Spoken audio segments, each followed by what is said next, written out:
3 mots? J'en profiterai quand je... D'accord. Alors,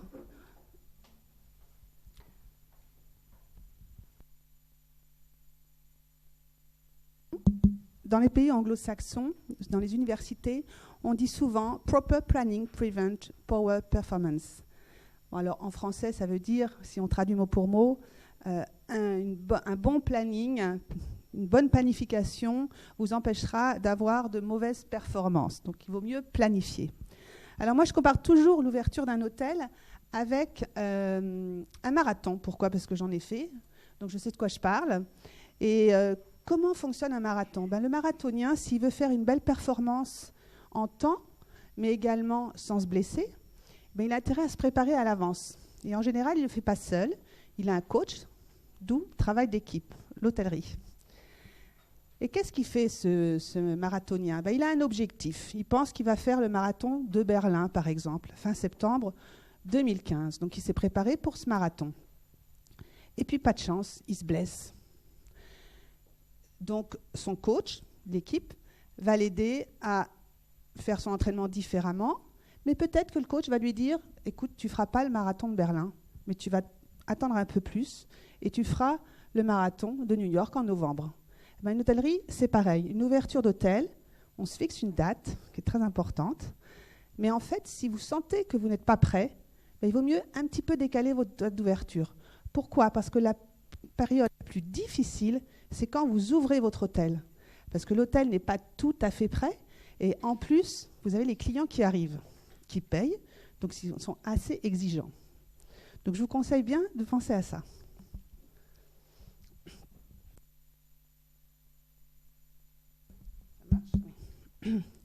Alors, comment on va axer cette présentation? Donc, il y a deux grandes parties. Il y a tout ce qui est conception de projet, donc tout ce qui est faisabilité financière, business plan, préparation de la construction. Et puis après, vous êtes l'hôtelier, vous êtes l'expert, vous mettez en œuvre votre projet et vous travaillez sur les ventes et le marketing et sur tout ce qui est gestion opérationnelle. Donc, on va rentrer dans chaque détail. Alors, il y a des choses qui se font en parallèle. Toute la partie, vous verrez, pré-étude, étude de l'architecte. Parallèlement à ça, on travaille avec Jean-Philippe sur la partie finance pour faire tout ce qui est business plan et faire les appels de fonds.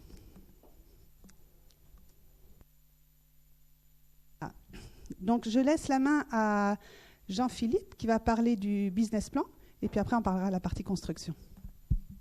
Merci Servane. Donc, je m'appelle Jean-Philippe Duchesne. Je suis gérant d'un cabinet qui intervient à Paris dans les transactions et montages d'opérations hôtelières. Donc, on conseille principalement des hôteliers ou des fonds d'investissement qui interviennent pour la première fois dans leurs opérations à Paris. En termes de financement, on accompagne nos clients à l'occasion de leurs acquisitions. Donc, on fait 1 ou 2 financements par an. Mais dans ma vie d'avant, j'avais une grande expérience en montage de financement structuré, donc je fais bénéficier de mon expérience à nos clients sur les financements. Donc, il me manque quelque chose, il manque une slide, il me semble. Alors voilà, c'est pas grave. Ça, c'est la slide numéro 1. Donc, avant de commencer à prendre le stylo et rédiger son BP, ce qu'il faut avoir en tête, c'est que le BP, c'est un outil, c'est pas un but en soi. C'est vrai j'entends souvent des gens dire « oui, mais on ne va pas respecter le BP, c'est un vrai problème ». Non, mais ce n'est pas très grave, parce que le BP, c'est juste un outil qui vous permet de savoir combien vous pouvez gagner et comment vous allez le gagner. Donc, ça consiste principalement à approcher des flux sur une période donnée en prenant des différentes hypothèses. Ce qui compte, ce sont vos hypothèses et je dirais la résistance de ces hypothèses. Je dirais aux questions qu'on pourra vous poser quand vous allez challenger par des partenaires, par des banques. Ce qu'il faudra démontrer, ce n'est pas tellement que vos chiffres sont bien calculés, mais que vos hypothèses sont justes. Je l'ai mis parce qu'on ne sait jamais. Faire un BP sans un tableur Excel ou OpenOffice, ce n'est pas la peine d'y penser. J'ai déjà vu des BP faits sur Word, c'est pas très bon. Je le redis, ce n'est pas une Bible parce que vous allez faire énormément de versions. Je mets de la V1 à la V20. Et du cas normal au cas dégradé ou au cas où on se fait très plaisir, où on pense qu'on va faire 95% de taux d'occupation avec un prix moyen de 200 € hors taxe, ça peut se faire. Le but du jeu, c'est que sur la base de 5-6 critères, que ce soit le taux d'occupation, le prix moyen, votre marketing mix, vous sachiez combien vous pouvez générer de chiffre d'affaires et vous savez aussi combien ça va vous coûter d'exploiter votre hôtel. Alors, avant de faire un BP, il faut prendre un stylo, il faut faire un inventaire précis de pas mal de choses. Bien sûr, le calendrier, vous vous projetez sur la durée avec un hôtel, minimum 7 ans. Un inventaire aussi de tous les investissements que vous allez devoir faire. Immobilier, le fonds de commerce, les travaux, les frais, l'embauche, le portage peut-être d'une personne qui vous a aidé pendant 6 mois à créer votre hôtel, les honoraires de vos conseils. Il ne faut rien oublier, puisque si vous l'oubliez, ça sera dans votre poche qu'on ira le prendre. Le banquier va vous demander de le mettre, ou sinon votre projet va tomber à l'eau. Et les éléments d'exploitation, plus vous allez rentrer dans le détail de votre réflexion, plus vous allez vous poser des questions, ce qui est très bien. Mais plus vous vous rendrez compte qu'il y a pas mal de choses auxquelles vous n'avez pas pensé, notamment au niveau des embauches, combien je vais payer mon directeur, etc. etc. C'est plein de petites questions, ou même le montant de charges sociales qu'on peut avoir sur des bas salaires ou des hauts salaires. Il y a plein de questions que vous allez vous poser. Finalement, c'est comme un incubateur de votre projet, le BP. Mais il ne faut pas trop y accorder d'importance vers la fin. Donc 3 étapes à respecter. Si on mélange tout, on fait un BP qui n'a pas de sens. Dans un premier temps, ce qui doit vous intéresser sont uniquement les flux d'exploitation. Comment vit l'hôtel? Peu importe comment vous l'avez acheté, avec qui vous l'avez acheté. Dans un premier temps, l'hôtel, combien a-t-il de chambres? Comment le commercialisez-vous? Avec qui l'exploitez-vous? Ensuite, les flux d'investissement. J'achète mon hôtel à une date T. Je fais les travaux 6 mois plus tard. C'est la deuxième partie que vous devez avoir en tête. Et enfin, les flux financiers. Comment on le finance? Il faut bien compartimenter ces 3 parties-là. Sinon, vous allez avoir vous allez peut-être vous perdre dans un business plan. Tant que vous ne savez pas comment vous gagnez votre vie, comment, vous dépensez votre argent, c'est pas la peine de chercher un financement. Ah, et enfin, dernier rappel que je répète souvent à mes équipes, l'hôtellerie est une industrie de coûts fixes. C'est-à-dire que vous commencez à gagner votre vie une fois que vous dépassez un certain taux d'occupation. Il y a très peu de charges finalement dans l'hôtellerie. Vous avez les salariés, voire le loyer si vous n'avez pas les murs. Tout le reste sont des coûts variables. Que ce soit les commissions que vous payez aux hôteliers, que ce soit même les charges de ménage. Vous pouvez les externaliser à des personnes qui vont payer uniquement une remise à propre d'une chambre. Donc, tant que vous ne remplissez pas votre hôtel au-delà d'un certain seuil, vous ne gagnez pas votre vie. Dès que vous dépassez, vous créez de la marge. C'est clair pour tout le monde, je pense, mais j'aime bien le répéter. Alors, slide d'avant. Je vous donne un exemple de business plan hôtelier qui est assez classique, où on prend l'hypothèse d'un 50 chambres, un hôtel bureau, c'est-à-dire un hôtel sans restaurant, où on a juste une activité d'hébergement, une activité de petit déjeuner uniquement. Bon, par contre, le truc rouge, ça ne marche pas sur l'écran. Bref, donc en gros, si vous voulez, on fait varier très peu de choses. Hein. Le nombre de chambres, on le connaît. Les 2 choses que l'on fait varier, c'est le taux d'occupation et le prix moyen. Moi, j'aime pas trop les taux d'occupation qui dépassent les 80%. Parce qu'on se raconte beaucoup d'histoires. Aujourd'hui, à Paris, jusqu'à très peu de temps, avant l'arrivée massive de Airbnb, n'importe quel hôtelier vous disait qu'il faisait 85% de taux d'occupation, avec un prix moyen fantastique de 150 € hors taxe. Bon, vous pouvez le modéliser. Néanmoins, sachez que 92% de taux d'occupation, ça suppose que vous soyez rempli tous les jours sauf le dimanche. Donc, restez raisonnable dans vos hypothèses. 80%, c'est un bon objectif. Vous les ferez. Au moins, vous savez ce que vous ferez.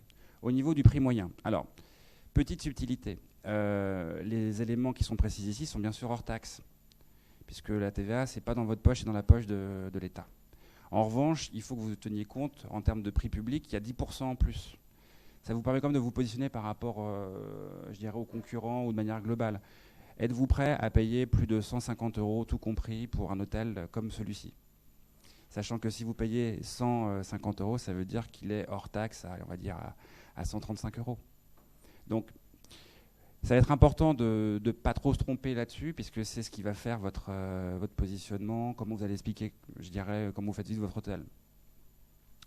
Donc, taux d'occupation fois prix moyen, ça fait le RevPAR. C'est un indicateur qui est très très important. C'est le revenu disponible en moyenne par chambre sur l'année. Donc, c'est très compacté. Hein. Un BP, là, c'est annuellement. On peut le faire par semaine, par mois. pour avoir une vision, je dirais, dans un premier temps assez globale de votre projet, le faire sur un trimestre, trimestre par trimestre, ou semestre par semestre, ou sur l'année, c'est très utile. Sachant que le BP, une fois qu'il est fait, très bien fait, la dernière ligne, c'est votre trésorerie. D'accord ? Donc, autre hypothèse, juste pour dérouler un peu l'exemple, si je prends mon nombre de chambres, que je multiplie par le taux d'occupation, que je multiplie par le prix moyen, et que je multiplie par le nombre de jours dans une année, 365, j'ai mon chiffre d'affaires. Je peux aussi projeter le chiffre d'affaires petit déjeuner avec des hypothèses.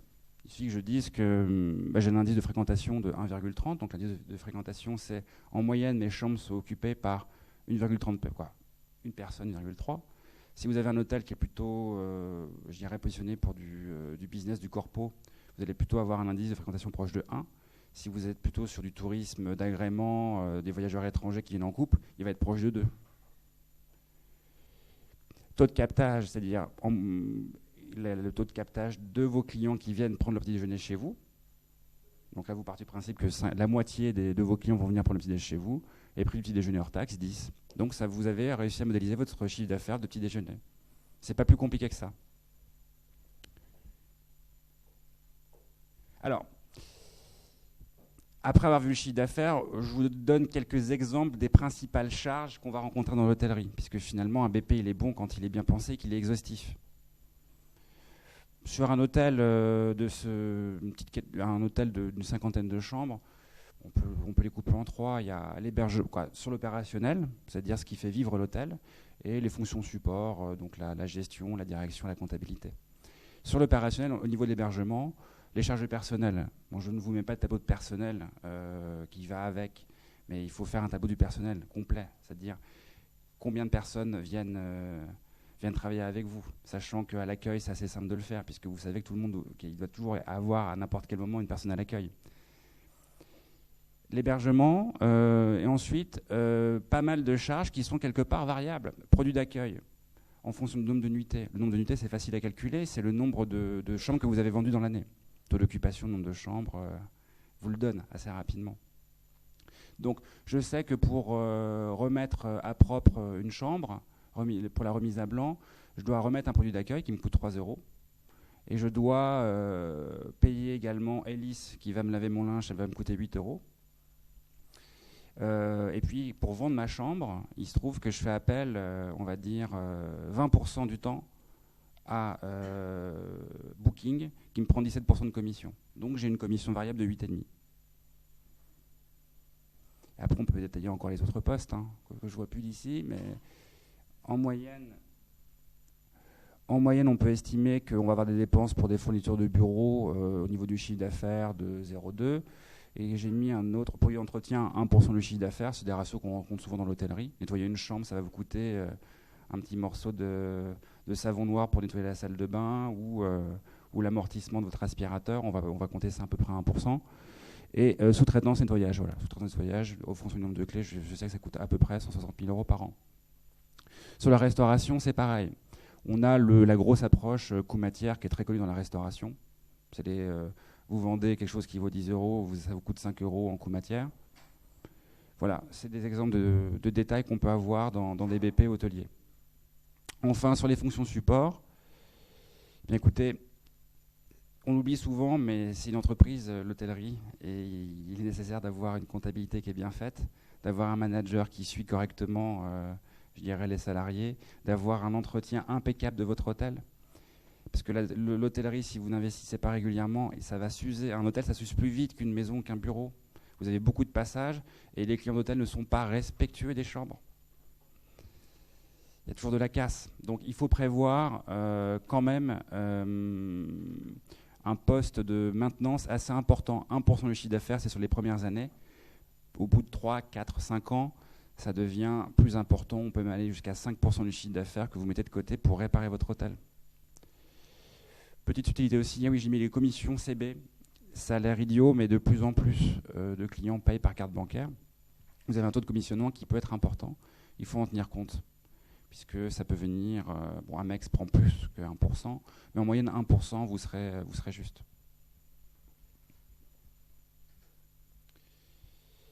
Et je termine par une synthèse, normalement, chaque partie verte ou chaque partie jaune fait l'objet d'un onglet spécifique. Donc c'est vrai que vous allez prendre un petit peu de temps pour faire votre BP. Mais bon, vous allez en faire 20 versions, donc autant faire quelque chose de bien carré dès le départ, qui va vous permettre de travailler avec et de l'oublier quand vous allez ouvrir votre hôtel, parce que ça ne sert à rien d'être tous les jours sur le BP, parce que vous ne le ferez pas. Mais au moins, ça vous permettra pendant près d'un an et demi, voire 2 ans, entre le moment où vous allez le concevoir, le présenter aux banques, le faire vivre, c'est un document que vous allez, je dirais, travailler énormément, que vous allez partager avec beaucoup de gens, des banquiers, des partenaires, et c'est vrai que plus il est simple et plus il est carré, mieux c'est, parce qu'en général, vous allez avoir pas mal de questions sur une cellule. Ah oui, mais là, j'ai plugué la cellule, c'est pas vraiment une formule. Il faut que vous, finalement, à côté de votre BP, vous notiez les hypothèses que vous avez prises et pourquoi vous les avez prises, pour ne pas oublier pourquoi on a mis ce type de chiffre ou ce type de formule. Donc, ce qu'il y a tout en bas, chiffre d'affaires, les charges, ça nous donne le résultat opérationnel. J'enlève toutes les charges liées aux fonctions support, que ce soit la structure générale, le marketing, la maintenance, l'énergie qui coûte de plus en plus cher, parce que ça coûte 3-4% du chiffre d'affaires. Ça vous donne le RBE, c'est-à-dire en gros le gros indicateur qui est adoré par les investisseurs hôteliers. Quel est votre RBE sur votre hôtel? Donc à Paris, on dépasse les 40% de manière générale. Depuis maintenant près d'un an, on commence à revenir dessus en tant que conseil sur les 40%, puisqu'on réalise qu'il y a de plus en plus de charges auxquelles on n'avait pas pensé, notamment la réforme de la taxe professionnelle, la CFE, CVAE, vient rogner encore un peu plus les marges. On a, en gros, si vous voulez, un hôtel qui dégagera moins de 30% d'EBIT, c'est pas la peine d'y aller, parce que vous allez vous fatiguer pour pas grand-chose. Là, on est mur et fond. Il ne faut pas oublier qu'il y a un loyer aussi derrière. En général, le loyer, c'est entre 10 et 15% du chiffre d'affaires. Donc, un taux de marge de 15%, 20%, c'est assez faible pour rémunérer votre travail qui va vous prendre toute votre vie. Néanmoins, entre 30 et 40%, c'est tout à fait standard. À Paris, un boutique hôtel de 50 chambres bien exploité, bien commercialisé, fait plus. Mais pour combien de temps? Ça, c'est la question. L'amortissement, c'est-à-dire que ce n'est pas vraiment une charge cash. Mais ça vous permet quand même de savoir les impôts que vous n'allez pas avoir à payer, puisque les investissements immobiliers sont amortissables, donc déductibles fiscalement. Les frais financiers, ça on va en parler après. Le résultat courant avant impôt, c'est important de le projeter, parce qu'il y a un moment ou un autre, vous allez voir que les impôts coûtent 33% de ce que vous gagnez. Une fois que j'ai payé mes salariés, mon propriétaire des murs, les impôts, il me reste donc le résultat net. Et pour autant, je n'ai pas fini avec les flux. C'est-à-dire qu'il va falloir maintenant que je paye pas les frais financiers, mais l'emprunt. Quand on me prête de l'argent, les frais que je paye sont déductibles, mais l'emprunt, c'est de l'argent que je rends à quelqu'un en fait. Donc il faut encore tenir compte de ça. Ce qui fait que vous allez voir que votre trésorerie, ce n'est pas votre chiffre d'affaires. Ça, vous le saviez déjà, mais ce n'est pas non plus votre résultat net. C'est autre chose, et pourtant, c'est central dans votre gestion, puisque le secret de l'entrepreneuriat, c'est la gestion de trésorerie. Vous pouvez tout le temps continuer tant que vous avez de la trésorerie, mais quand vous n'avez plus de trésorerie, c'est fini, et ça va très très vite.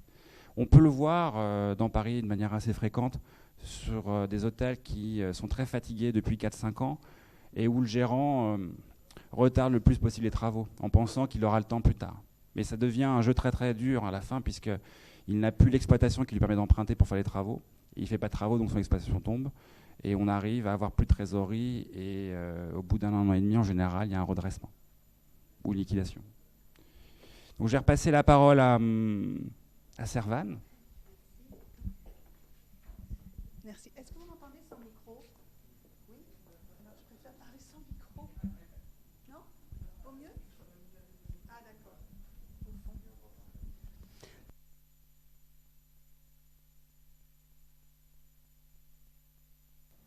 Pardon. Hop. Donc là. Voilà, c'est bon. Merci. Merci, Florence. Alors, en fait, vous êtes propriétaire. Hein, vous vous mettez aujourd'hui dans la peau de l'investisseur et vous avez de la chance, vous avez acheté un hôtel. Donc, première chose à faire, vous avez déjà une idée du concept. Et d'ailleurs, ça vous a aidé à faire votre business plan. Vous savez que vous allez avoir un hôtel 3 étoiles avec tant de réceptionnistes, ou vous voulez un accueil, vous voulez que la réceptionniste accompagne le client dans la chambre, donc vous allez faire en sorte d'avoir suffisamment de réceptionnistes, parce que si elle va accompagner son client dans la chambre, il en faut une autre à la réception. Donc tout ça, votre concept que vous avez dans la tête, vous a aidé à démarrer votre business plan. Puis après, quand vous voyez les résultats de votre business plan, le bottom line, vous vous dites, oh mince, peut-être qu'on va un peu modifier le concept. Et puis, il y a maintenant la partie architecturale, donc, qui va également, donc les deux réunis, business plan et partie architecturale, va vous aider à finaliser, affiner votre concept. Donc là, qu'est-ce qui se passe? Vous travaillez avec un architecte. Généralement, dans les hôtels, les petits hôtels à Paris, le maître d'ouvrage et le propriétaire.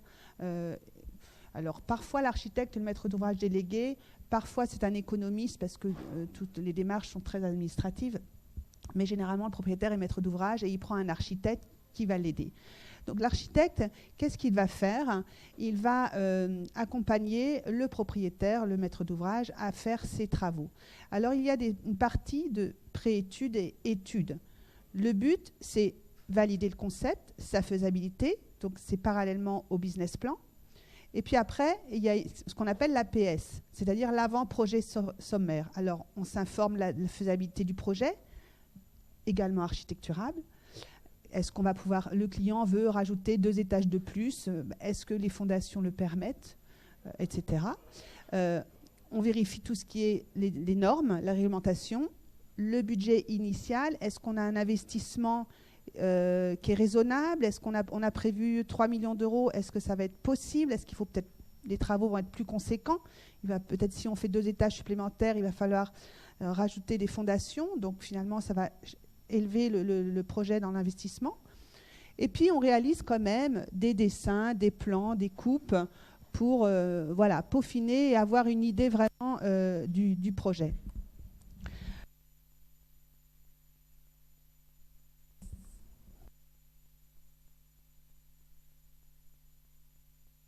La partie APD, c'est-à-dire que c'est l'avant-projet, mais détaillé. Là, on rentre au fond des choses, on est d'accord sur le concept, le business plan a été validé, etc. Donc là, on sait qu'on peut faire notre projet. Alors là, le but, c'est d'aller déposer le dossier pour obtenir le permis de construire. Donc, toute cette partie-là, elle prend à peu près 6 à 8 mois, hein, si tout va bien. C'est comme un marathonien, hein, parfois, il y a des chutes. Et donc, qu'est-ce qu'on fait? Eh bien là, on remplit d'abord, donc c'est très administratif, on remplit tous les documents que l'administration réclame, parce qu'il va falloir déposer le permis à la mairie. Et puis là, on rentre dans le détail, on établit tous les documents en détail, on fait les élévations des façades, on mesure tout. Il faut savoir que quand vous allez déposer votre dossier à la mairie, vous ne pourrez plus toucher les extérieurs. Donc c'est là, vous rentrez plus, comment la porte d'entrée, elle va être grande comment, les fenêtres vont être comment, etc. Vous pourrez un petit peu modifier les intérieurs quand vous ferez venir les corps d'État, mais tout ce qui est extérieur ne pourra plus être touché pour obtenir votre permis de construire. D'accord ? Donc, votre permis de construire est déposé. Parallèlement à ça, vous avez commencé, puisque vous êtes rentré bien dans le concept, dans les détails, vous commencez à travailler pour sélectionner vos corps d'État. Les corps d'État, c'est les entrepreneurs. Alors, il y a 2 possibilités. Soit vous prenez une entreprise générale qui va tout gérer, les peintres, les plombiers, l'électricien, etc. Soit vous allez prendre des corps d'État séparés. Alors généralement, sur des petits hôtels comme ça, on prend des corps d'État séparés et avec l'architecte et le propriétaire, on les gère en direct. Alors qu'est-ce que vous prenez?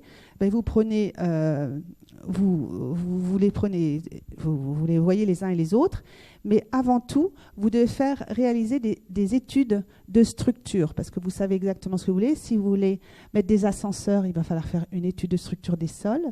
Il va falloir également faire des études des fluides pour tout ce qui est électricité, eau, chauffage. Donc ça prend énormément de temps. Donc forcément, vos plans sont détaillés. C'est là que vous allez rentrer dans le détail, où est-ce que vous allez mettre les plans, les prises électriques, les câblages, etc. D'accord ? Ensuite, c'est la réalisation des travaux. On rentre dans le vif du sujet. Alors, qu'est-ce qu'on fait? On prend le plombier, le gros œuvre, le peintre, l'agenceur, l'électricien, et puis on travaille ensemble, on leur fait un cahier des charges et ils répondent. Et c'est souvent là qu'il y a des modifications qui peuvent se passer à l'intérieur de l'hôtel. L'extérieur, on ne peut plus y toucher, mais l'intérieur, on peut forcément un peu y toucher. L'expert d'électricité va vous dire, là, si vous voulez faire passer le courant fort, le courant faible ici, le courant fort, c'est tout ce qui est chauffage, etc., électricité. Le courant faible, c'est tout ce qui est câblage, réseau. Là, il peut modifier un petit peu vos premiers plans que vous aviez mis lors de l'APD. Pourquoi? Parce que il va s'apercevoir que votre réception, elle est grande, elle est de telle taille, elle fait 5 mètres carrés. Le serveur est beaucoup trop loin, donc il va falloir intensifier les câblages, les agrandir, etc. Donc c'est là que ça se passe. Donc cette période-là, elle est très compliquée, elle est difficile pour vous, maître d'ouvrage, parce que vous n'êtes pas technicien, vous n'êtes pas électricien, vous n'êtes pas peintre, etc. Et là, vous avez vraiment besoin d'accompagnement avec votre architecte.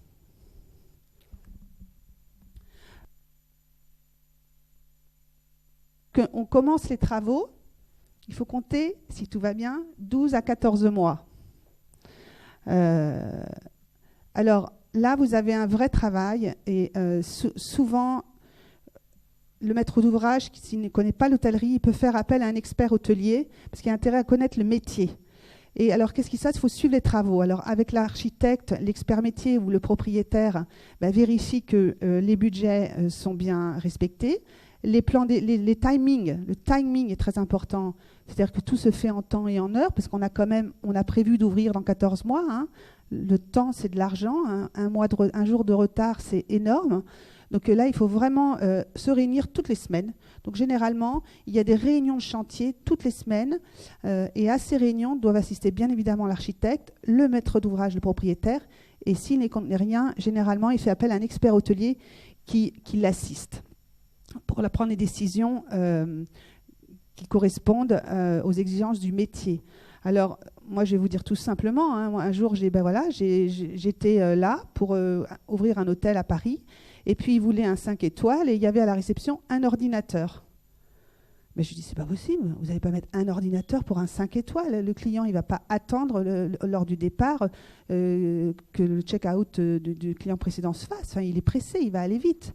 Donc voilà, et ça, tout ça, il faut le modifier très vite.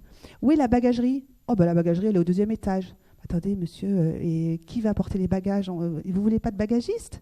Ah non, j'ai pas pris de bagagiste. J'ai dit, mais les filles, elles ne vont pas porter les bagages au 2e étage. Il n'y a qu'un ascenseur, comment vous allez faire? Donc les femmes de chambre vont prendre le même ascenseur que les clients dans un 5 étoiles. Toutes ces petites choses-là, et les vestiaires. Là, le vestiaire homme est très grand et le vestiaire femme est tout petit. Mais monsieur, aujourd'hui, dans l'hôtellerie, il y a quand même plus de femmes que d'hommes. Donc peut-être que le vestiaire homme serait plus petit que le vestiaire femme. C'est des petits détails que le propriétaire ne voit pas, que les corps d'État ne voient pas forcément, mais vous, en tant qu'expert, en tant qu'hôtelier, vous le voyez. Et ça vous aide après sur toute la partie opérationnelle quand vous allez ouvrir. D'accord ? Donc ça, c'est très important. On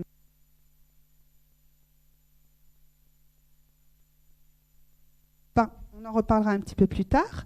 Mais quand vous faites les travaux, on va dire, on arrive près du mois de l'ouverture de l'hôtel.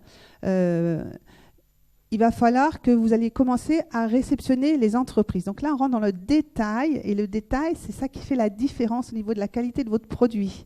Donc, qu'est-ce que vous faites? Vous réceptionnez les entreprises. Ça veut dire que vous acceptez que le peintre, OK, il a bien fait son job, c'est bon, je réceptionne, on n'a plus besoin de vous. Ça ne se passe pas toujours comme ça. Moi, je n'ai jamais vu ça sur les 10 ouvertures d'hôtels que j'ai faites, ça ne s'est jamais vu. Hein. Donc, qu'est-ce qui se passe? Vous faites chambre par chambre, pièce par pièce, mètre carré par mètre carré, et vous regardez tout le travail de tout le monde. Ah, monsieur l'électricien, votre prise électrique, là, elle est de travers. Monsieur l'électricien, quand on met la table de nuit, on voit la prise électrique qui devrait être vraiment derrière. Monsieur le peintre, là, votre mur, il est mal peint, il y a des petites, ça dépasse, ça va pas, ça dépasse, il y a la peinture sur la porte. Ah, voilà. Et tout ça, c'est ce qu'on appelle des levées de réserve. C'est-à-dire que s'il n'y a pas trop de choses à modifier, vous pouvez réceptionner les entreprises, mais en mettant des réserves. Donc, c'est des conditions. Monsieur le peintre, je réceptionne votre chantier, mais à condition que dans le mois qui suit, là, avant le 15 décembre, vous répariez le mur de la chambre 42. Là, monsieur l'électricien, la prise électrique là, qui est mal faite, vous la refaites en état, etc. Ce qu'on appelle les levées de réserve. C'est une période difficile parce que c'est en fin de travaux. Donc, c'est en général 1 mois avant d'ouvrir que ça commence à être très, très, très fort, très intense. Et c'est là qu'en même temps, on va vous livrer le matériel. C'est là qu'il commence à y avoir des visites, des journalistes, etc. Donc, ça vous dérange parce que vous avez déjà la moquette qui est là. Les ouvriers, ils arrivent avec leur pot de peinture. Paf, ils renversent le pot de peinture. Donc, la moquette est abîmée. Donc là... ça commence, c'est compliqué. Donc ça se gère, ça. Il faut avoir déjà du monde. Alors, on en reviendra tout à l'heure, mais le directeur, généralement, il arrive à peu près 8 mois avant d'ouvrir. Donc il est déjà là, le directeur. Mais c'est compliqué. L'ouvrier arrive, il oublie de mettre des chaussons. On leur met des chaussons en plastique, vous savez, sur les chaussures pour pas qu'ils salissent l'hôtel. Et puis il oublie de mettre le chausson.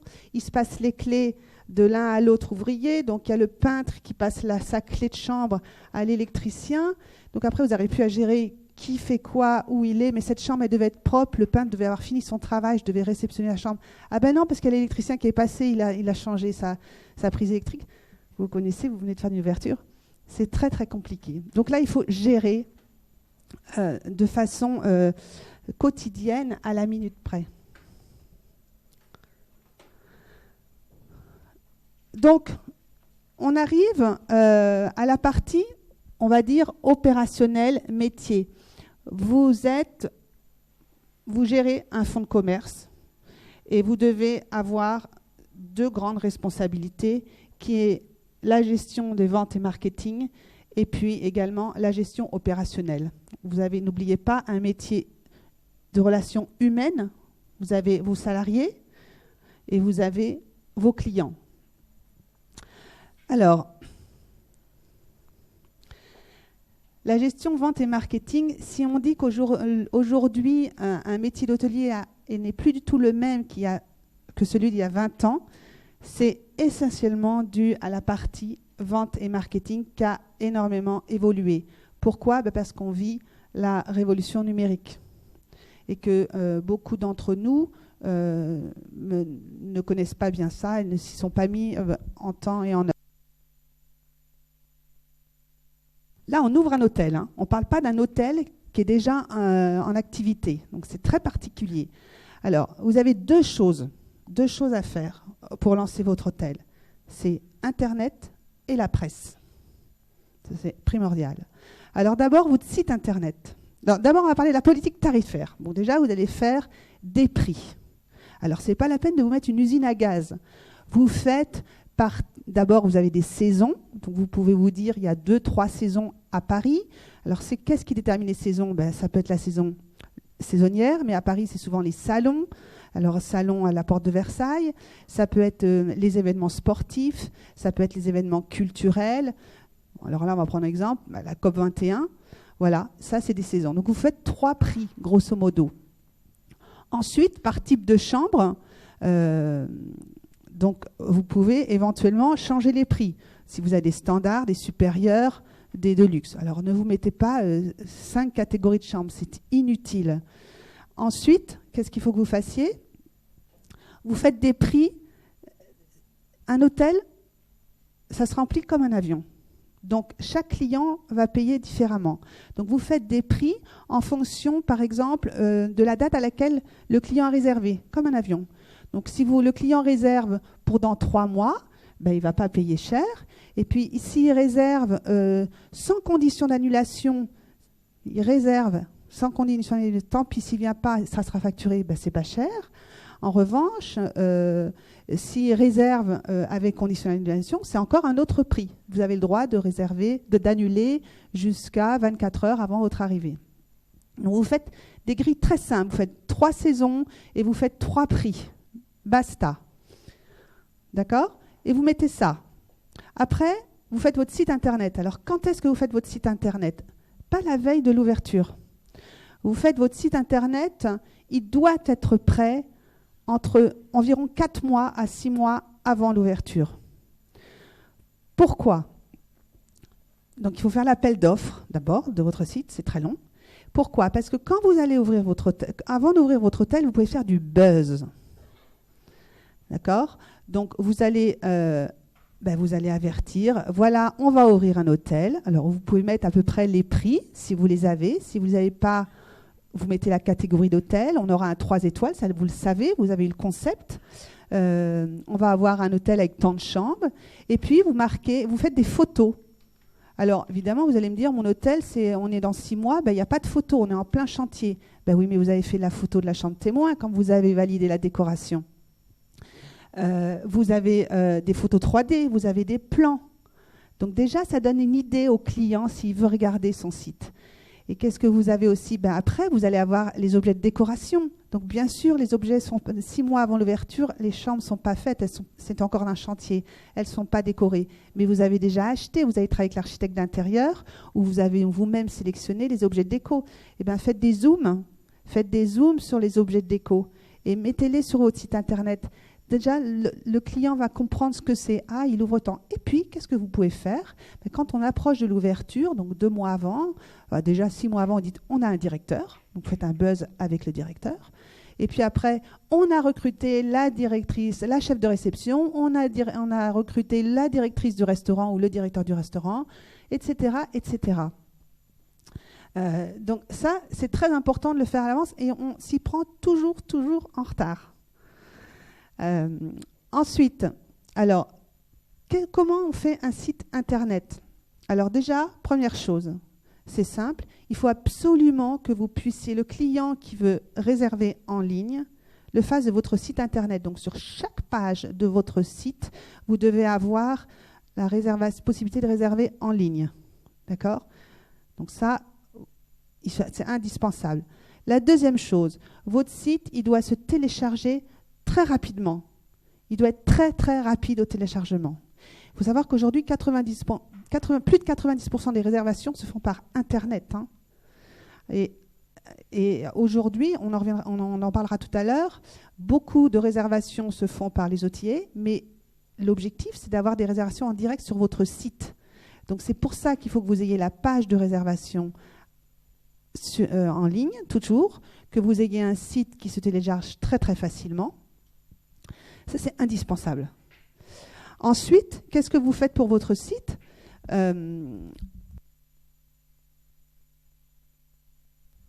Vous devez y mettre les prix. Alors, on arrive sur la politique de distribution. Aujourd'hui, tout le monde sait que qu'est-ce qui commercialise un hôtel, qu'est-ce qui vend la majorité des chambres d'un hôtel, ce sont tous les réseaux de distribution, tels que les OTA, on les nomme, Booking.com, Expedia, Hotel.com. Si vous avez déjà ces 3-là, c'est pas mal. Donc, quand vous ouvrez un hôtel, il vous faut travailler avec ces OTA. Même si vous entendez, c'est vrai qu'ils prennent toute la marge de l'hôtelier, n'oubliez pas qu'on en a encore besoin. Ils se sont mis sur une toile énorme et aujourd'hui, ils ont le pouvoir. Donc, vous ne pouvez pas ne pas les utiliser et encore moins sur une ouverture d'hôtel. Ce n'est pas votre petit site qui ne va pas bien être encore référencé qui va pouvoir vous remplir votre hôtel. Donc, vous avez besoin d'eux. Mais comment vous allez faire au niveau des prix? Parce que vous savez, vous pouvez maintenant vendre des prix différents de ce que vous vendez sur les OTA. Eh bien, qu'est-ce que vous allez faire? Sur les OTA, vous allez leur donner les prix simples dont je vous ai parlé tout à l'heure. Et sur votre site, vous allez donner d'autres prix, mais avec des avantages. Vous allez donner des prix avec le petit déjeuner offert. Et puis, vous allez donner la possibilité, si vous voulez, on vous réserve un babysitter. Vous allez donner la possibilité réservée, petit déjeuner offert et un tour, une visite guidée du Louvre gratuite. C'est ça votre job. Votre job en tant qu'hôtelier, aubergiste, c'est trouver... Le métier, il n'a pas changé, sauf qu'il est distribué, il est vendu différemment. Mais c'est la même chose. Notre travail, il est le même. Il faut que vous trouviez des idées pour vendre différemment. Pourquoi ? Parce que comme ça, le client va réserver directement en ligne sur votre site au fur et à mesure. Il y a des hôtels à Paris qui font beaucoup d'actions comme ça et leur taux de réservation en ligne, il dépasse largement les 30-40%, alors que la moyenne est moins de 20%. Aujourd'hui, un hôtel à Paris, un petit hôtel à Paris, il y a moins de 20% des réservations qu'il reçoit en direct sur son site. Tout le reste passe par la Zotier. Mais si vous bougez et vous vendez des produits attractifs, que sur votre site et pas sur les OTA, vous pouvez développer la vente en ligne directe.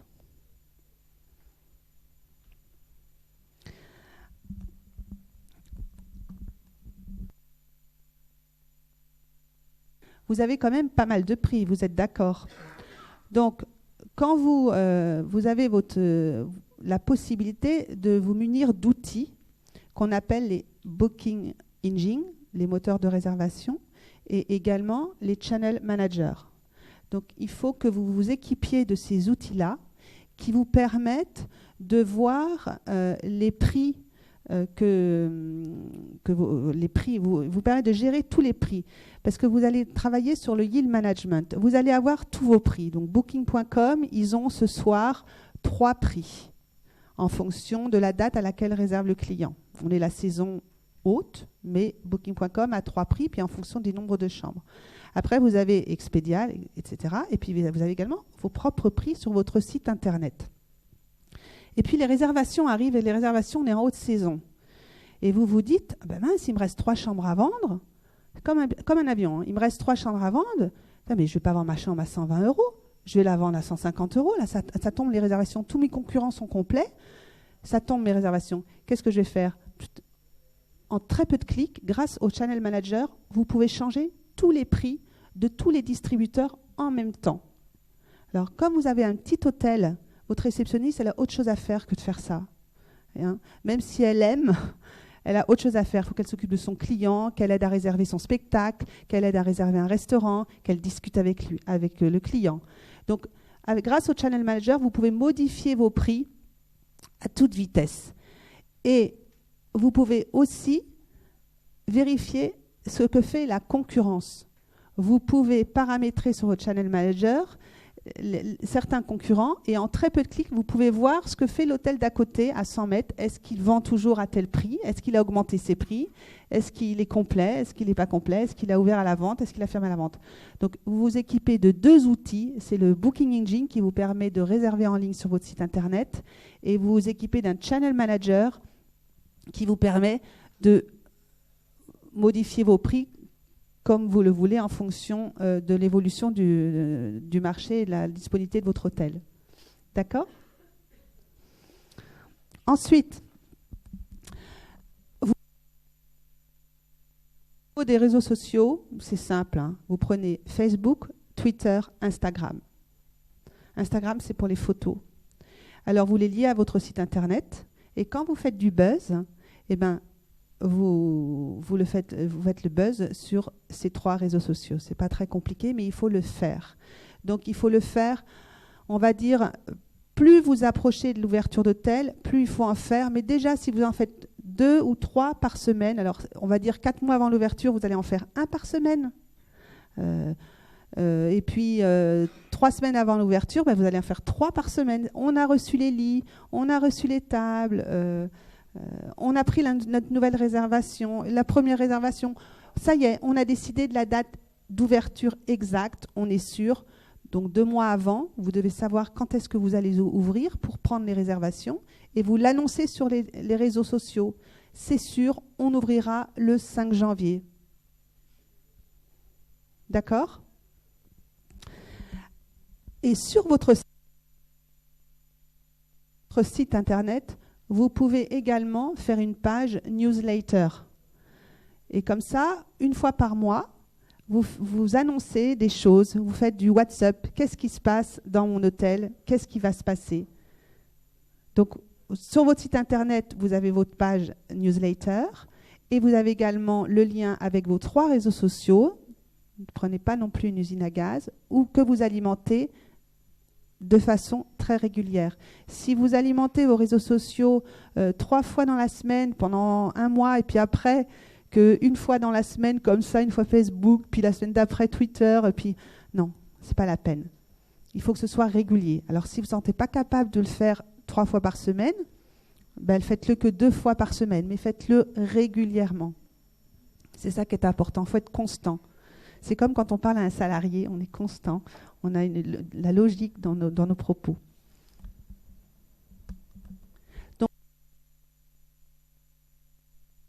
Donc, Internet. Deuxième chose, presse. Alors, il est extrêmement important de travailler avec la presse. Surtout une ouverture, les journalistes adorent tout ce qui va se passer de nouveau, et c'est ça qui nourrit leurs articles. Alors, quand vous ouvrez un hôtel, ben c'est génial pour eux, parce qu'il y a plein de choses à faire. Donc, moi, je vous conseille de travailler avec une attachée de presse spécialisée dans l'hôtellerie. Ça, c'est très important. Mais votre attaché de presse, vous ne pensez pas que vous signez le contrat dans 1 mois, et il y a 1 mois, et 2 mois plus tard, vous allez avoir un retour.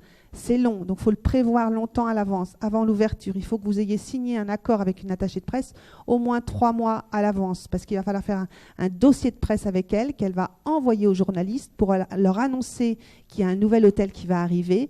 Et à ce moment-là, les journalistes vont commencer à s'y intéresser. Et pourquoi aussi? Parce qu'il y a l'attachée de presse, elle envoie ça à des journalistes et également à des magazines de décoration, des magazines d'architecture. Et eux, ils sont intéressés de voir l'hôtel avant qu'il ait ouvert.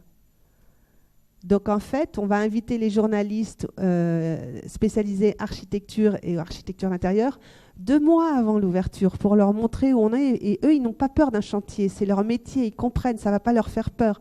Un journaliste de, je sais pas moi, LDéco, peut-être qu'il aura un peu plus peur. Il dira, oh là là, vous pensez que vous allez ouvrir dans 1 mois là? Mais c'est pas possible, oui, parce que c'est pas son truc. Mais il y a des journalistes qui sont spécialisés pour ça.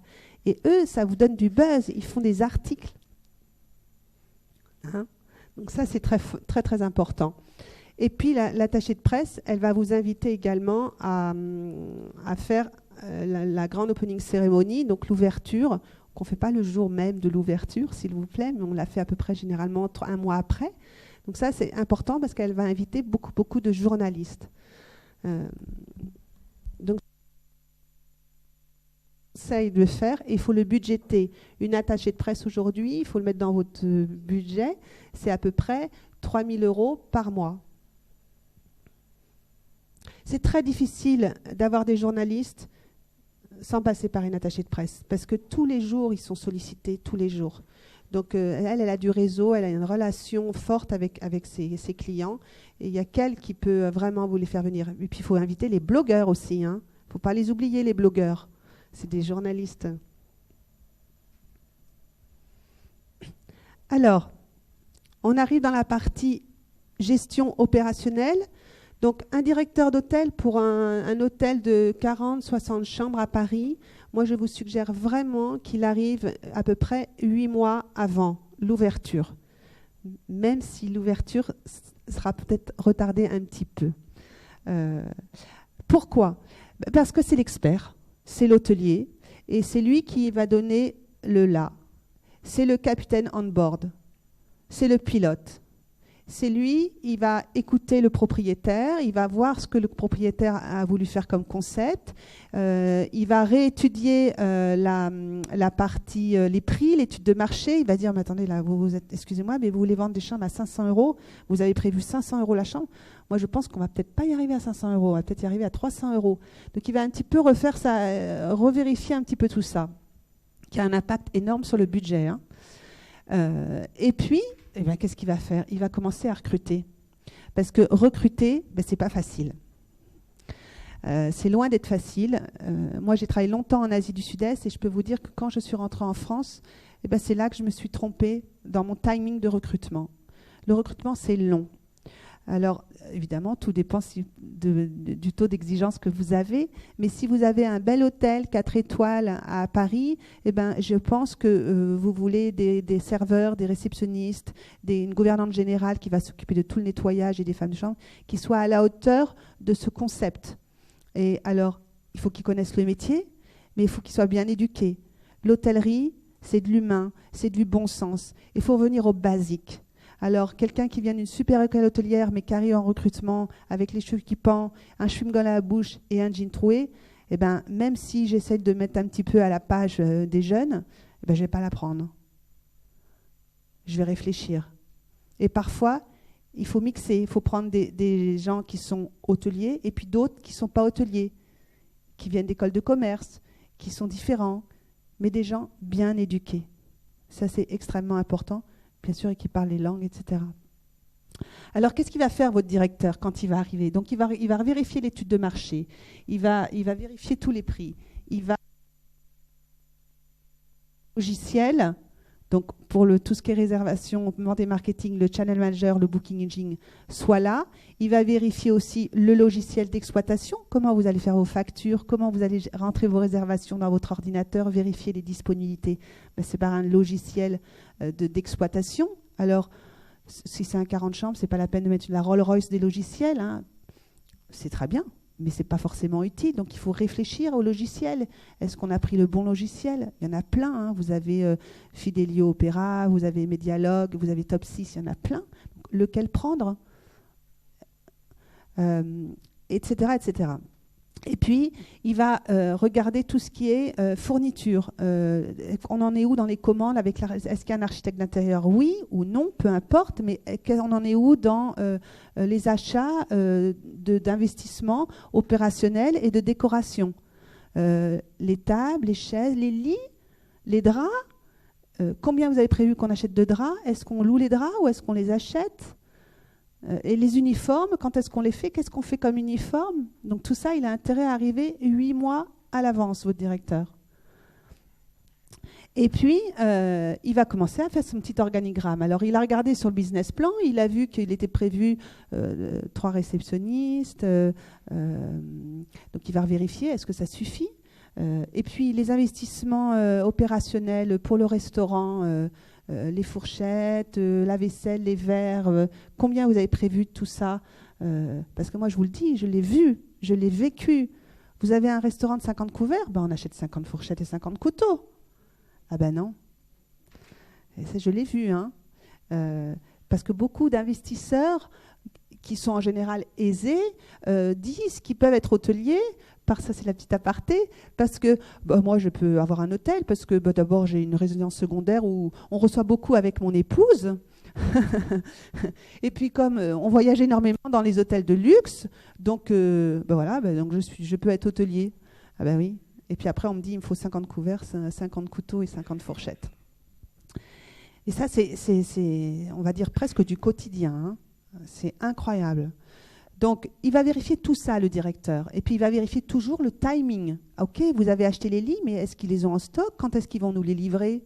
Parce que là, on a défini la date d'ouverture de l'hôtel. On sait qu'on ouvre le 5 janvier. OK, on est le 24 novembre. Ils vont arriver quand, les lits?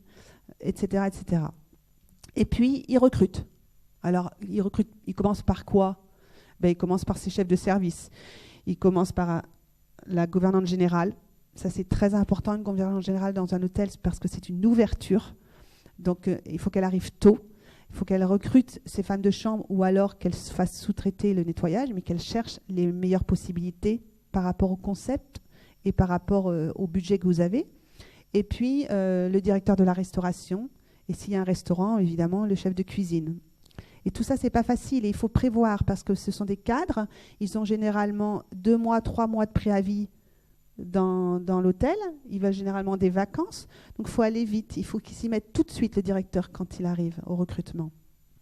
Et après, ce sont les chefs de service qui recrutent les salariés, les réceptionnistes, les serveurs, les femmes de chambre. Mais quand vous recrutez, un recrutement, ça ne se fait pas comme ça. Un recrutement, il y a une méthodologie, il y a un travail à faire. On lui définit d'abord qu'est-ce qu'il va faire, mon directeur? qu'est-ce qu'elle va faire, ma gouvernante? Elle va être en charge de quoi exactement? On établit bien les fiches de poste. Ça, c'est extrêmement important. Et puis, après, le chef de service fait la même chose pour recruter ses réceptionnistes. Quel va être ton travail? Et ça, on l'oublie. C'est quelque chose qui est rarement fait. Vous allez, même dans le groupe Accor, il y a 20 ans, mais bon, peu importe, dans le groupe Accor, quand je faisais des ouvertures pour le groupe Accor, il n'y avait pas ce qu'on appelle de SOP, Standard of Operation. Il n'y avait pas de procédure. Et vous allez dans beaucoup de petits hôtels parisiens, quand vous voyez des propriétaires d'hôtels qui ont déjà un hôtel, ils disent « c'est le bazar, peut-être que j'ai trop d'employés, il ne travaille pas assez ». Où sont vos procédures, monsieur? Puis-je voir vos procédures? Oh, mais il n'y a pas de procédure, il faut tout refaire, il n'y en a jamais eu. Ou il y en a, mais elles ne sont pas suivies. C'est classique. Les hôteliers, vous le voyez, ça. On sous-estime cette partie-là qui est extrêmement importante. Qui fait quoi? Qui fait quoi? Dans toutes les sociétés, c'est pareil d'ailleurs. Donc ça, c'est... Et puis, il y a tout ce qui est formation. Quand vous allez ouvrir votre hôtel, et après... vous devez former votre personnel. Et ça, il faudra le prévoir. Quand est-ce que votre personnel va arriver à l'hôtel, commencer à travailler? Pas trop tôt, pas trop tard. Il va falloir quand même qu'il fasse des choses. Il va falloir le former. Former au logiciel informatique, le former au channel manager, le former à vos procédures. Vous avez des procédures de grooming. Comment le réceptionniste doit se présenter? La fille à la réception, pas de vernis de couleur. Les cheveux attachés, pas trop maquillés. Il y a des codes comme ça. C'est des procédures. Il faut les faire avant qu'ils arrivent. Et puis, le former au standard téléphonique. Moi, ça paraît bête. J'ai ouvert un hôtel. On avait oublié de former les gens au standard. C'était hyper compliqué. C'est hyper compliqué, les standards. Il y a des machines, des boutons partout. Et comment on répond quand il y a 3 appels, etc. Donc, tout ça, il faut les former. Et c'est long. Et ça se fait avant. Il faut aussi les former à... s'il y a l'alarme incendie. Comment on éteint l'alarme incendie? Vous imaginez, le staff n'est pas formé, qu'est-ce qui se passe? Il y a une alarme incendie la nuit, c'est la panique, ça sonne et tout le monde en pyjama dans le lobby. Ça arrive, ça. Tout ça, ça se prépare. Mais il y a une question clé. Quand est-ce qu'on fait venir commencer à travailler le personnel, les salariés, pas les chefs de service et puis les salariés? Parce qu'en France, ça a un coût énorme, les charges salariales, vous le savez tous. Donc, on essaye de les faire venir le plus tard possible. Parce que ça a un coût. Moi, je suis investisseur, c'est quand même le nerf de la guerre. Mais aussi, en tant qu'opérationnel, directeur général, si je les fais arriver trop tôt, ils vont se démotiver. Donc, il faut vraiment penser à tout ça. Donc, moi, je suggère que les chefs de service, à la gouvernante, les chefs de service doivent arriver, gouvernante, restauration, chef, doivent arriver 3 mois à l'avance. Chef de réception, on va dire 2 mois à l'avance. Et puis tous les employés, le plus tard possible. Alors généralement, on fait venir les femmes de chambre un petit peu avant pour nettoyer l'hôtel. Et puis les réceptionnistes, on va dire 15 jours à l'avance, à peu près. Pas plus. Par contre, ils bossent. Alors, parce que quand ils vont arriver, il va falloir modifier un petit peu les uniformes. On a acheté des uniformes. Quand on les a recrutés, on leur a demandé leur taille. Et puis, on a commandé les uniformes. Il faut compter 8 semaines pour fabriquer des uniformes, sauf s'ils les achetaient tout neufs. Mais ça peut compter 8 semaines. Donc, il faut penser à vérifier que les uniformes aillent bien au personnel, puis modifier les tailles. Il y a toutes ces petites choses-là à faire. Et puis,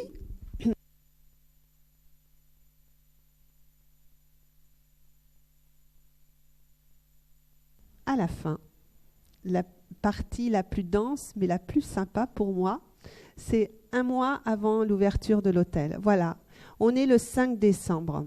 On ouvre le 5 janvier. Ah! Et en plus, il y a les fêtes de Noël, donc on a intérêt à prendre en considération qu'il y a des jours fériés. Donc, qu'est-ce qu'on va faire? On finalise le recrutement des salariés. On continue la levée des réserves. Donc, vous imaginez le monde dans l'hôtel. Là, d'un seul coup, il y a beaucoup plus de monde dans l'hôtel. Il y a les 4 sup qui sont là, qui recrutent, donc qui font venir leur personnel. Quand vous recrutez, vous faites visiter l'hôtel, c'est quand même mieux. Donc, tu vas être réceptionniste, je vais vous montrer l'hôtel. Voilà, c'est là que vous aimeriez travailler. C'est très important. Donc, En même temps, il y a les ouvriers qui font la levée de réserve. En même temps, il y a ceux qui contrôlent que les ouvriers ont bien fait leur travail.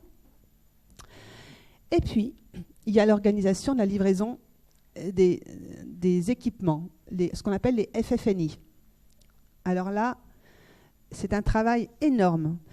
Pourquoi ? Parce qu'il y a une organisation à avoir. Dans vos chambres, vous n'allez pas livrer les tables de chevet avant les lits. Vous êtes d'accord ? D'accord. Donc, il faut appeler tous les fournisseurs et faire. Alors, souvent, si l'architecte d'intérieur est là, on travaille avec l'architecte d'intérieur. Quand est-ce une méthodologie de livraison et de planning? Alors, on commence les lits, ok. Donc, on les a commandés au moins 8 semaines avant. Hein. Toujours, chez vous, c'est pareil. Vous achetez un canapé, souvent, il met 8 semaines à être livré, n'est-ce pas? Ben, c'est pareil, un hôtel. Donc, les lits, ok. Donc, ils vont arriver tel jour. Ah oui, mais alors, ils arrivent avec un gros camion. Ah oui, mais là, on est avenue Montaigne et c'est interdit aux camions à partir de 7 h du matin. Donc, on va faire venir les camions à 6 h du matin. Mais qui va réceptionner les lits? Et puis, le fournisseur, là, je vois, il y a du vécu là aussi. Hein. Et puis, le fournisseur, il arrive avec les lits. Mais il y a un nombre de cartons incroyable, quoi. Mais qu'est-ce que je fais des cartons? Ah ben oui, il faut y penser. Donc, il y a des fournisseurs qui vont ramener leurs cartons, puis d'autres qui ne vont pas ramener leurs cartons. Donc, où est-ce qu'on met les cartons? Ah ben oui, il faut prévoir des bennes. Ah mais les bennes, on va les mettre devant l'hôtel, mais il faut une autorisation de la mairie. Donc ça se prépare pas 8 jours avant. Hein. Donc une autorisation de la mairie, on met les cartons dans les bennes. Ah ben oui, mais le personnel, ils mettent les cartons comme ça. Ah ben non, vous allez les écraser les cartons, s'il vous plaît, pour en mettre beaucoup dans la benne, parce qu'une benne, ça coûte 1 000 €. Donc s'il vous plaît, on va essayer d'en charger au maximum dans la même benne. Voilà. Et puis arrivent les livreurs de lits. Ils arrivent à 6 h du matin. Bon, alors, il y a des lits de 90 cm, puis il y a des lits de 160, puis il y a des lits de 140. Ben, vous les mettez où, là, les lits? Ben oui, alors il faut quand même qu'il y ait du personnel, donc vous prenez des extras pour qu'ils puissent penser avec des plans. Ah ben vous, c'est la chambre 312, donc vous passez là. Puis après arrive la livraison de tout le petit matériel de décoration, les tables basses, les tables de chevet, les chaises. Donc, pareil, rebelote, mais là, c'est fragile. Et puis, il faut les réceptionner. Donc, il faut qu'il y ait quelqu'un dans la chambre qui dise « Ah, mais là, vous me l'avez livrée, elle est abîmée. » Donc, vous la renvoyez. Donc, il faut que vous ayez des gens sérieux qui vérifient tout le matériel. Et ça va très, très, très vite. Hein. Donc, ça, c'est vraiment une organisation à planifier. Et si vous avez un architecte d'intérieur, ça aide. Ensuite, il faut gérer l'arrivée du personnel. Le personnel, c'est eux qui vont faire tourner votre boutique. Le premier jour, c'est comme un premier rendez-vous. Les premières 2 minutes sont très importantes. Mais le premier jour d'un employé dans un hôtel, il est extrêmement important. Il faut être disponible, il faut l'accueillir, il faut lui remettre un livret d'accueil, il faut lui parler de la valeur de l'entreprise, il faut lui parler du concept de l'hôtel, même si on l'a déjà dit au moment du recrutement. Donc il faut prendre le temps, il faut bien les accueillir. Donc ça prend du temps. Nettoyage de l'hôtel. Bon, je ne sais pas, chez vous, vous faites le ménage, ou vous le faites faire, peu importe, mais le ménage dans une maison, c'est assez rapide. Mais vous avez déjà fait le ménage dans votre maison qui vient d'être construite ou après de gros travaux dans votre appartement. Mais la poussière, elle est rentrée dans toutes la canalisation, dans les clims, etc. Une chambre d'hôtel, il y a un gros nettoyage d'abord quand on a livré le matériel. En général, on fait appel à une société extérieure. Et puis après, vous pouvez vous dire que la femme de chambre, elle va passer au moins 5 fois nettoyer la chambre avant de pouvoir la louer. Parce que la poussière tombe des conduits, des clims. Et donc ça, il faut le prévoir. Et puis, il faut former le personnel. Faut se faire livrer les FFNI. Donc ça, je l'ai déjà dit. Et puis, il y a aussi, c'est quand même pas mal de le faire. Alors, tous les propriétaires ne sont pas d'accord pour le faire, mais moi, je vous conseille de le faire. Une période test. Eh bien oui, vous faites venir vos copains, votre architecte, votre famille, et puis ils vont dormir à l'hôtel. Alors, 8 jours avant l'ouverture, vous avez fait les lits, les draps sont là. Alors, pas trop tôt, parce que sinon, ils sont sales avec les poussières, et puis, etc. Mais vous faites les lits, et là, vous faites venir des gens. Et ils testent. Et puis, ma télé marche pas bien. La clim est trop forte. La ventilation est trop forte. Mais ça, si vous ne faites pas tester, vous ne pouvez pas le savoir. Donc, le propriétaire l'investisseur a souvent l'impression qu'il va il va dépenser de l'argent inutilement parce que c'est gratuit, la personne est hébergée gratuitement, donc il faut laver les draps, l'électricité, enfin bref, c'est des coûts quoi, pour pas de revenus. Mais non, ça doit faire partie de votre budget d'ouverture. Il faut faire des tests. Et puis, si vous avez un restaurant, il faut tester les plats. Et puis le service, comment c'est fait. Et c'est là qu'on s'aperçoit de plein de petites choses. Et la clé. Et puis alors la clé de la chambre, c'est souvent des cartes magnétiques maintenant. Ah ben ça marche pas. Et puis la réceptionniste, donc ah ben ça marche pas.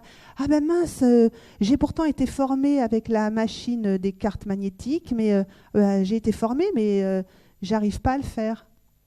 Combien de fois vous avez été formé sur des choses, des sujets, et puis après vous retournez chez vous, puis 15 jours après vous savez plus le faire, hein? Eh ben c'est pareil, hein? Voilà. Donc tout ça, il faut absolument y penser. Il y a également tout ce qui est action, relations publiques, donc ça on l'a dit tout à l'heure, tout ce qui est journaliste, blogueur. Et puis enfin, il y a la commission de sécurité. Alors la commission de sécurité, elle est faite par les pompiers. Et la commission de sécurité, elle est organisée par l'architecte. Elle s'y prend en général 2-3 mois à l'avance. Vous ne pouvez pas ouvrir tant que la commission de sécurité n'est pas passée.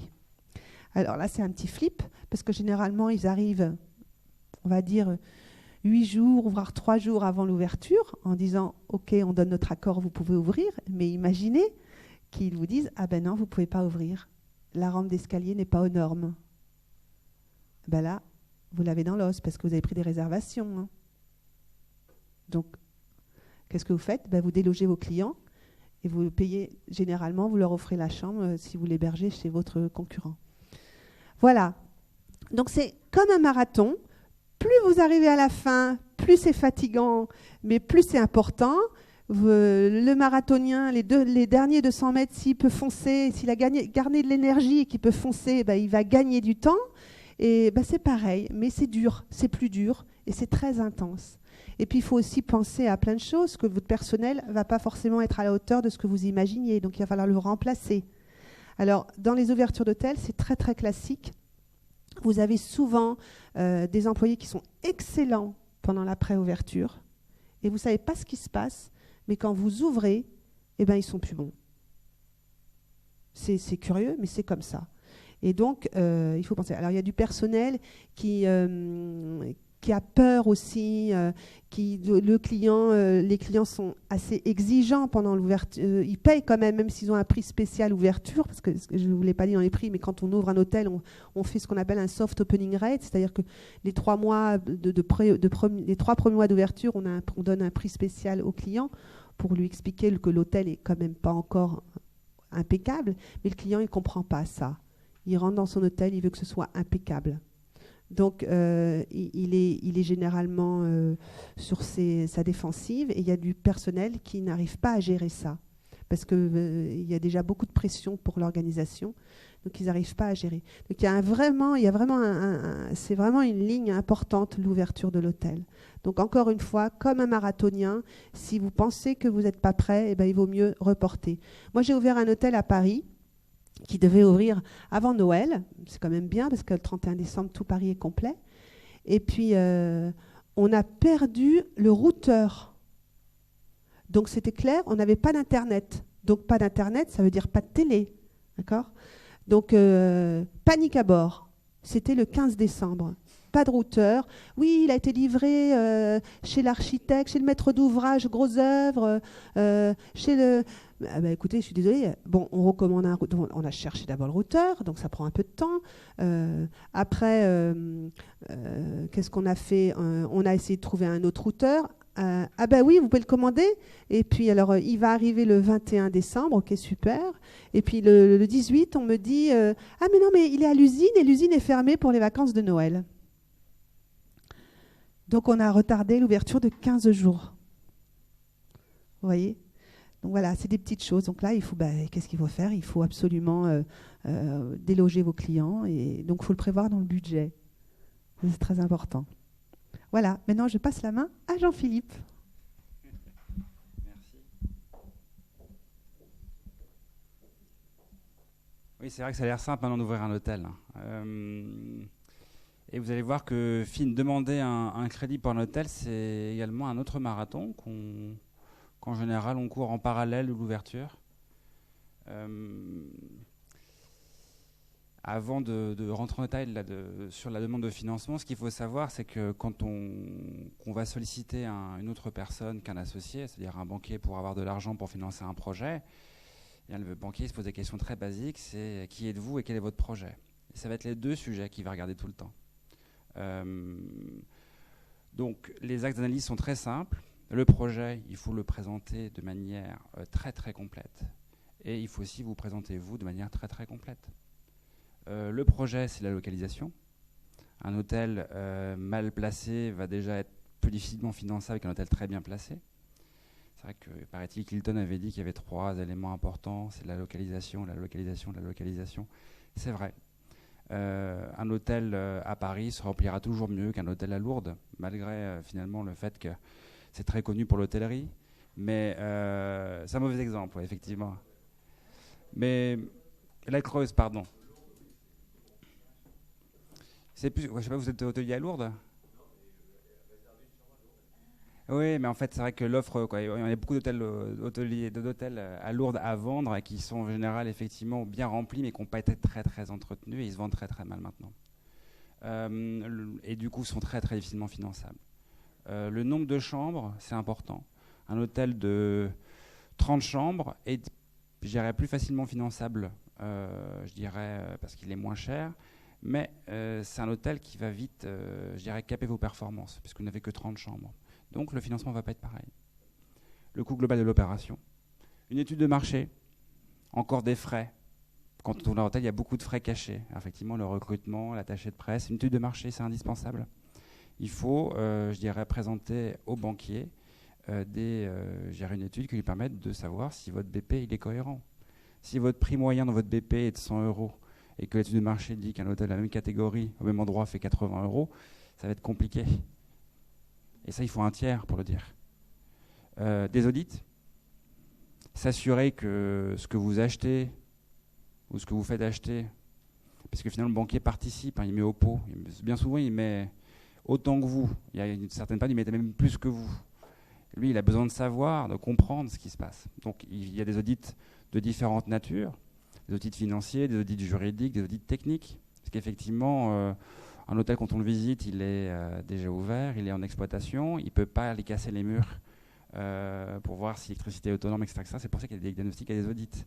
Sans audit, sans diagnostic, il n'y aura pas de financement. Et je dirais que finalement, ce qui est assez étonnant en fait, avec un petit peu d'expérience, c'est la psychologie en fait, du prêteur et de l'emprunteur.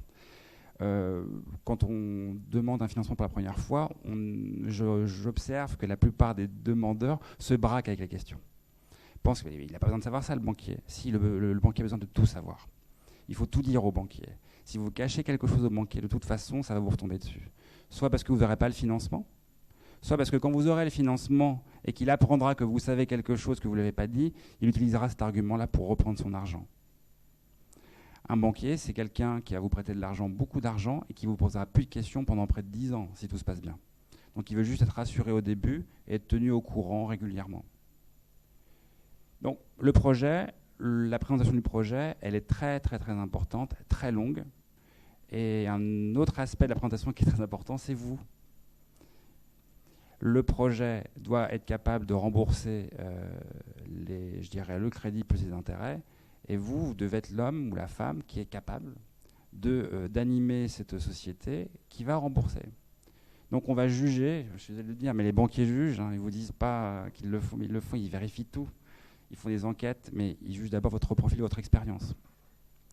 Acheter un hôtel de 50 chambres en empruntant la moitié, en n'ayant jamais eu d'expérience hôtelière, c'est très compliqué. Quand même vous avez de l'argent. Le banquier va se dire, est-ce que cette personne-là a la capacité de conserver la valeur de l'hôtel? Est-ce que s'il fait moins de 15% de chiffre d'affaires et que tout va mal, puisque le banquier anticipe tout ce qui va mal, si jamais un jour on doit revendre vite parce qu'il y a un problème et que l'hôtel a perdu 50% de son chiffre d'affaires, l'hôtel ne vaut plus la même chose. Donc, il faut vous présenter au mieux, et c'est mieux d'avoir une expérience proche, cousine, ou en tout cas un intérêt fort pour l'hôtellerie, le démontrer et l'avoir construit. Et je dirais ne pas hésiter à en faire trop, on n'en fait jamais trop avec les banquiers. Il faut les séduire. Bon, profil et expérience. Autre chose qu'il faut, des fonds propres. Oui, c'est vrai que c'est une industrie qui est très capitalistique. il faut de l'argent pour acheter un hôtel. Vous mesurez, je pense, avec ce que vous a présenté Servan, les coûts générés avec un hôtel. Et ce n'est pas des économies si on ne les fait pas. C'est une erreur. Parce que si on ne dépense pas de l'argent pour faire en sorte que l'hôtel soit impeccable, avec des gens impeccablement formés, impeccablement lancés, avec un système d'information qui va bien, qui colle bien, mais qui coûte cher, l'hôtel ne fonctionnera pas. Donc, il faut être capable de préciser le nombre d'associés que vous avez éventuellement, les fonds propres qui sont apportés, à quel timing. De toute façon, vous verrez dans les conditions de prêt, à la fin de la fin, quand vous aurez le contrat de prêt sous les yeux, qu'une condition pour laquelle ils vont vous prêter de l'argent, c'est que vous mettiez d'abord au pot. Ils ne vous prêtent pas pour voir, ils prêteront quand vous aurez fait une démonstration des fonds. L'équipe, c'est central, on l'a vu avec Servan. Qui êtes-vous et à qui travaillez-vous? Une seule personne n'emprunte pas, hein. C'est une société qui emprunte bien souvent. C'est en général une société ou une équipe qui connaît l'hôtellerie, qui est structurée de telle manière. Peut-être que vous l'avez déjà fait, vous présentez votre équipe avec les expertises de chacun, son expérience, ce qu'il fait, comment il le fait, avec qui il vient. C'est exactement ça. Il faut le faire. L'actionnariat, les garanties. Alors voilà, ça c'est très important parce que c'est aussi un sujet de crispation en général avec les emprunteurs et les prêteurs. Le prêteur, il va vous prêter une grosse somme d'argent sur une très longue durée, il va mesurer son risque. C'est ça son métier. Contre son risque, il va vous demander une rémunération. Mais également, il va vouloir prendre des garanties. Alors, ce qui est intéressant avec l'hôtellerie, c'est qu'on peut consentir des garanties, qu'on peut appeler des garanties réelles, en tout cas des garanties qui sont autres que des cautions personnelles. Quand on emprunte, en général, on va demander la caution de quelqu'un. Là, on peut donner en garantie soit, je dirais, la valeur du fonds de commerce. Donc, on peut nantir le fonds de commerce. Hein, c'est des règles juridiques qui existent depuis très longtemps. Les nantissements de fonds de commerce, c'est très, très vieux. Donc, on peut nantir le fonds de commerce au profit des prêteurs. Ça veut dire que le jour où vous vendez le fonds de commerce, eh bien, les prêteurs sont remboursés par priorité, si jamais vous n'avez pas remboursé votre dette. On le fait aussi sur les murs. On peut donner en garantie des hypothèques ou même des privilèges de prêteurs si jamais il y a un emprunt à l'occasion de l'acquisition. Ça, c'est dans le meilleur des mondes. Ça peut suffire, mais en fait, en général, ça ne suffit pas. On demande à l'hôtelier qui emprunte de s'engager personnellement. Quand vous avez votre premier hôtel, c'est rare de pas de caution personnelle. Si vous avez un groupe d'hôtels, c'est le groupe qui est caution. Mais une caution de groupe, vous engagez tout le groupe en fait dans une acquisition. Les banquiers détestent prendre des risques et aiment bien, je dirais, ne feront pas affaire avec vous si vous refusez les garanties. Et ça, j'ignore pourquoi, c'est toujours un sujet de dispute. C'est parfaitement compréhensible puisque le banquier, lui, ne fait que prêter de l'argent. Il n'est pas actionnaire. Il n'est pas intéressé à la réussite du projet. Il ne gagne pas plus si ça marche bien l'hôtel. En revanche, ce qu'il sait, c'est que si jamais ça te plante, lui, il n'est pas bien. Parce qu'il n'est pas hôtelier, il ne peut pas reprendre l'hôtel. Donc, la demande de financement, c'est un processus long qui doit être anticipé au maximum. Et je dirais même, ça je ne l'ai pas mis, parce que voilà, peut-être que cette présentation va être diffusée, c'est aussi très émotionnel. Ça va vous prendre la tête. Parce que de la même manière que quand on ouvre un hôtel, il y a plein d'imprévus, avec un financement, il se passe plein de choses qu'on n'a pas prévues. Et en plus, je dirais que de plus en plus, les banquiers ont organisé des process de délivrance et d'acceptation du crédit qui sont très très très compliqués à comprendre. Néanmoins, j'ai mis, je pense, là un résumé, je vous expliquerai comment ça fonctionne. Mais avant de revenir là-dessus, je vais vous présenter un tableau qui est assez intéressant et qui est très très utile, qui est nécessaire à toute demande de financement, au-delà du BP. C'est un tableau emploi ressources. Alors, vous pouvez prendre des photos, c'est pas déposé, c'est très basique. Et c'est un cas qui est très très simple d'acquisition d'un hôtel mur et fond où on achète les actifs en direct, c'est-à-dire le fonds de commerce et les murs. Bon, ce qui est très peu courant à Paris puisque depuis maintenant quelques années. Alors monsieur, c'est pas les prix de Lourdes, monsieur, au niveau de l'hôtellerie? Je vous vois un petit peu faire la moue sur les prix. Là, à Paris, mur et fond, c'est même pas ce prix-là pour un 60 chambres. Oui, bien sûr. C'est un exemple, c'est un pur exemple les chiffres sont ronds. 100 000 € la chambre. 100 000 € la chambre. À Paris, vous n'avez plus d'hôtel à 100 000 € la chambre, mur et fond. Ça peut ressembler à un hôtel de centre-ville dans une très belle ville française. C'est un cas où... Oui, oui, c'est vrai. Le fait est que, bon, j'ai pris des chiffres ronds, un hôtel économique en 3e couronne d'une ville de province, ça vaut pas ça, ça vaut plutôt 60 000 euros la clé, on va dire ça comme ça.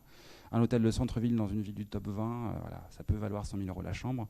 Sachez simplement que là, on est sur une opération qui consiste à acheter le mur, les murs et le fonds de commerce directement, tandis que depuis maintenant près de 4-5 ans, de plus en plus, c'est des ventes de sociétés. Et c'est très compliqué à financer, puisqu'on ne peut pas donner de garantie sur les actifs. C'est interdit. C'est une règle juridique. On ne peut pas donner en garantie des actifs que l'on achète indirectement. On peut donner un nantissement de parts de société, mais les nantissements de parts de société, ce n'est pas des vraies garanties, en fait. Mais passons. On a donc un fonds de commerce et des murs qu'on achète. Et on pourrait faire des travaux. Concrètement, ça veut dire qu'en dépenses, j'ai l'achat du fonds de commerce, j'ai l'achat des murs, j'ai les travaux de rénovation, j'ai des honoraires, audits, avocats, etc., etc., des droits de mutation. Parce qu'effectivement, quand vous achetez des éléments mobiliers, vous pouvez être amené à payer des droits à l'État. Quand vous achetez un appartement, vous achetez avec ce qu'on appelle l'abusivement des frais de notaire. Il y a 5-6% qui s'ajoutent en plus de ce que vous dépensez là aussi. Et c'est vrai que sur des montants comme ça chiffre très très vite. Vous avez aussi des frais. D'ailleurs, bon, je n'ai pas mis d'agence immobilière, je n'ai pas mis non plus peut-être des études que vous pouvez faire de manière particulière. Mais acheter un hôtel, ça coûte effectivement très cher. Les emplois sont donc précisés sur la gauche. C'est comme un bilan. Hein. Un bilan est toujours équilibré, je le mets parce qu'effectivement, si l'emploi ressource n'est pas équilibré, c'est qu'il y a un gros problème et que ça veut dire que vous n'avez pas mis assez au pot. Hein.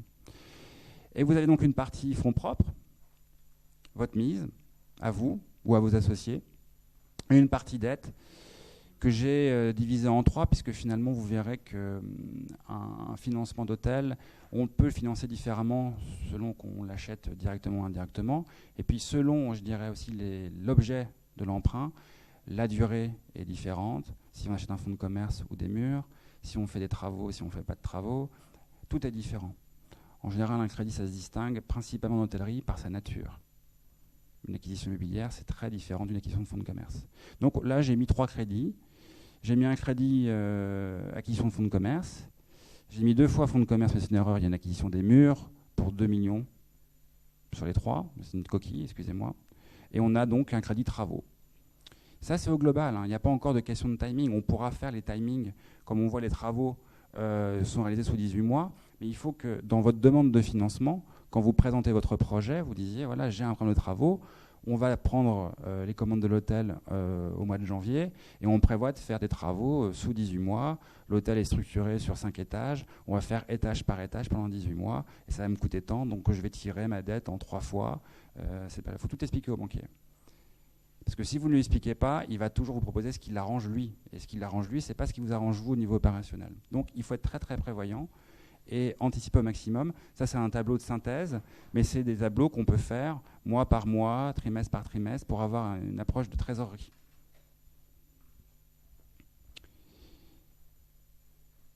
Alors, sur le financement d'un hôtel ou même sur un financement en général, j'ai mis quelques petites étapes. Ça peut prendre plusieurs mois, voire même des années. On peut avoir des projets qui sont très très longs à financer. Mais vous allez avoir en gros, au départ, un gros travail chez vous. Et une fois que vous rentrez dans le processus bancaire, ça prend beaucoup de temps, il y a beaucoup d'étapes chez le banquier. Donc en tant que client, donc emprunteur, vous allez devoir préparer votre demande de financement. Vous allez faire, on va dire, un info-mémo, une synthèse de votre projet et de votre demande. C'est-à-dire que vous devez décrire l'opération. Il s'agit d'acheter un hôtel fonds ou mur et fonds, acquisition de la société qui porte les murs et le fonds, ou l'acquisition du fonds de commerce seul directement. Selon ce type déjà de qualification, vous allez voir que vous n'allez pas avoir les mêmes interlocuteurs. Vous allez présenter le vendeur, parce que c'est toujours les banquiers veulent toujours savoir pourquoi la personne vend. Ils sont assez suspicieux. Est-ce qu'ils vendent parce que ça ne marche pas? Est-ce qu'ils vendent parce qu'il est fatigué? Est-ce qu'ils vendent parce qu'il y a un problème? Est-ce qu'il y a un vice caché? Donc il va vouloir savoir qui est le vendeur. Il va vouloir savoir quel est votre projet. Il faudra commencer à faire des photos, des localisations, des audits, des études de marché. Tout ce qu'on a déjà dit là. Mais vous allez voir que plus vous allez avancer, plus vous allez donner du détail, et tous les détails que vous donnerez seront enclins à rassurer votre banquier. Le BP, hyper important. Et vous allez voir que le BP, vous allez le bouger aussi. C'est-à-dire que vous allez avoir une hypothèse normale, et puis ils vont vous demander une hypothèse dégradée, si jamais vous pensez que ça ne marche pas. Mais il faudra avoir un BP qu'il faut partager. Il ne faut pas hésiter à partager votre BP, puisque c'est en tout cas un document que vous maîtrisez parfaitement, que vous connaissez toutes les hypothèses, et il n'y a jamais de problème pour partager son BP. Emploi ressources également, et un calendrier. Un banquier, quand on ne lui donne pas de calendrier, il ne va pas commencer à travailler. C'est-à-dire qu'un banquier, si vous allez le voir sur une idée de peut-être acheter un hôtel, il ne va même pas vous répondre, c'est tout à fait normal. Et ils ont été très sollicités pendant des années, il y a encore 2-3 ans, juste sur l'idée d'acheter un hôtel. Donc on leur posait des questions, non, il faut avoir un calendrier précis, je suis sous promesse, ou j'ai aujourd'hui un bâtiment dont je suis propriétaire, ou je vais être propriétaire, mais où en êtes-vous dans votre projet, et avoir un timing précis à leur proposer, qui leur permette aussi de baser correctement, je dirais, les étapes clés du projet. Donc la demande, il faut quasiment leur prémâcher le travail. Et c'est mieux d'ailleurs, parce que ça vous permet aussi d'orienter fortement ce qui va se passer sur les mois qui viennent. Donc l'objet de votre crédit, c'est pour financer une acquisition d'un fonds de commerce, c'est pour financer un programme de rénovation. J'estime que le montant à dépenser, c'est 1 million d'euros pour refaire mes 50 chambres, et je demande donc 500 000 euros. Et j'aimerais pouvoir rembourser cette somme-là dans 15 ans, 17 ans. Plus aujourd'hui, ce n'est plus possible, mais bon, on verra après. Et éventuellement aussi des éventuels différés, c'est-à-dire en gros, dès lors que vous faites des travaux, c'est compliqué de commencer à rembourser un crédit alors que, je dirais, l'outil industriel que vous avez remodelé ne produit pas encore. Donc c'est assez courant, dès lors qu'il y a un programme de travaux importants, d'avoir un différé d'amortissement du crédit, pas d'amortissement des éléments de votre compta, mais vous pouvez avoir une espèce de moratoire sur la partie uniquement amortissement et pas sur les intérêts. Vous avez 12-24 mois, vous êtes tranquille, vous ne payez pas toutes les annuités. C'est hyper important de le prévoir parce que, rappelez-vous, la trésorerie, c'est ce qui est le plus compliqué à conserver, c'est ce qu'il faut gérer. Et si, alors que votre hôtel ne produit pas encore le chiffre d'affaires qu'il était prévu et que vous devez rembourser des gros crédits, ça devient très compliqué. Alors, une fois que vous faites votre demande de financement, il y a des premiers échanges avec votre chargé d'affaires ou la banque. En gros, vous allez avoir un chargé d'affaires, normalement, qui s'occupe de vous, qui va être votre interlocuteur pour monter votre dossier, mais sachez que plus la décision va être proche, moins il va être impliqué dans la banque sur la prise de décision. Depuis quelques années maintenant, les banques ont compartimenté l'aspect relationnel avec la demande d'emprunt et je dirais l'aspect prise de décision. C'est pour des raisons, je dirais, bon, ça dépend en fait des banques, mais c'est vrai qu'il y a beaucoup d'émotionnel et une personne, un chargé d'affaires qui bosse pendant 6 mois avec vous pour constituer un dossier de demande de financement, il va être enclin à dire oui à toutes vos demandes parce qu'il a envie que ça se fasse, il n'a pas envie d'avoir travaillé pour rien. Tandis que le comité de crédit qui prend la décision, lui, il s'en fiche un petit peu de qui vous êtes et de ce que vous faites. Ce qu'il veut, c'est pas prendre de risques. Donc vous allez voir que c'est normal si vous n'êtes pas vraiment bien tenu au courant par votre chargé d'affaires parce que lui-même n'est pas impliqué vers la fin. Sachez-le, c'est vraiment des procédures qui sont assez récentes et ce qui fait que des fois c'est un peu crispant. Donc au départ, vous faites votre demande. Si votre demande est bien faite, assez rapidement, au bout d'un mois, vous allez avoir ce qu'on appelle un term sheet indicatif. C'est des conditions qui vont reprendre les conditions de votre financement. Ils vont d'abord expliquer la lecture qu'ils ont de votre projet, le qui vous êtes et votre concept. Et puis, ils vont préciser les grandes conditions clés de votre financement, l'objet. Alors là, vous faites ça pour des acquisitions, pour des rénovations. La maturité, la durée. Et vous verrez qu'en fait, ça va vite. Vous n'avez pas beaucoup de temps pour rembourser. Et plus la durée est courte, plus ça va être tendu de rembourser, puisque ça va venir chercher beaucoup de votre trésorerie. Pour vous donner un ordre d'idée, un fonds de commerce avec travaux, ça peut aller de 7 à 10 ans. Au-delà, ça commence à être rare. Les murs, ce qui est quand même très immobilier et très long. Dépasser le 20 ans, c'est inenvisageable aujourd'hui. Alors qu'il y a peut-être 4-5 ans, c'était encore envisageable. Aujourd'hui, concrètement, les banquiers ne prêtent plus de la même manière qu'ils le prêtaient avant la crise de 2008-2009. Ils ont complètement revu leurs standards. L'hôtellerie a été touchée vers la fin, parce que ce n'était pas appréhendé comme de l'immobilier. Mais aujourd'hui, les banquiers ont des nouveaux ratios qui fait que leurs ressources leur coûtent très très cher. Et plus ils prêtent longtemps, plus ça coûte cher. Donc ils ont tendance à vouloir réduire la durée des prêts qu'ils vont vous consentir. Et la réduction de ces durées-là fait très très mal, aussi bien au niveau du montant que vous pouvez emprunter que sur le montant des annuités. C'est-à-dire qu'un prêt de 10 ans pour le rembourser, il faut dire que chaque année, si vous empruntez ça, il faut rendre 10 chaque année. Et si votre rentabilité est très très très tendue, vous allez voir que vous allez devoir moins emprunter, donc plus mettre au pot, ou simplement pas faire l'affaire. Pour vous mettre en risque sur une opération où vous êtes tombé amoureux du dossier, vous voulez à tout prix faire l'affaire, vous le faites quand même parce que les crédits vous ont été consentis à des conditions hors marché, c'est faire une erreur phénoménale. Donc il faut garder la tête froide et bien comprendre ce que le banquier vous propose, parce qu'il y a quand même des contrats proposés par des banques qui sont des contrats qui sont très très en leur faveur, et au moindre pépin, vous perdez tout. Les banquiers peuvent tout prendre. Tout le monde connaît l'histoire de quelqu'un qui a tout perdu avec la banque. Donc la maturité, la durée, c'est très important de bien comprendre ce que la banque vous propose et de comprendre si les conditions de marché sont respectées. Le type de remboursement, là on voit pas mal de choses parce qu'il y a beaucoup de sujets différents, mais vous pouvez être amené à rembourser un pourcentage chaque année du montant que vous avez emprunté. Si vous empruntez 100 sur 10 ans, il est évident que vous allez rembourser 10% par an en fait, du montant que vous avez emprunté. Si vous empruntez sur 17 ans, ça peut être différent. Bien souvent, les banquiers proposent des annuités. C'est-à-dire, en gros, chaque année, vous rembourserez tant. Selon moi, ça va être amené à disparaître parce que les banquiers vont prêter de moins en moins à taux fixe. Pour la raison que je vous ai exposée, à savoir leur exposition au risque. Ils ne veulent plus prendre le risque de taux. Ils vont vous demander, en gros, de vous couvrir en parallèle. Mais produire un taux fixe sur des crédits de plus de 10 ans va être très très compliqué, alors que c'était très courant il y a encore quelques années.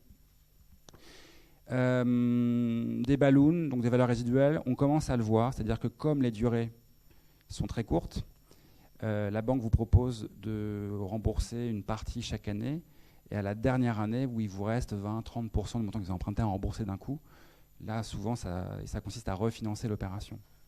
C'est des choses qu'on voyait de manière très courante dans les financements structurés en immobilier il y a quelques années, qui commencent à arriver dans l'hôtellerie. Moi j'ai vu arriver ça l'année dernière, et on l'avait jamais, les hôteliers ne l'avaient jamais vu. Donc, c'est des financements qui peuvent être de plus en plus structurés. Ils vont vous répondre sur la quotité de financement, donc le levier. Bon, je mets les 50%. 50% aujourd'hui, c'est bien. Hein.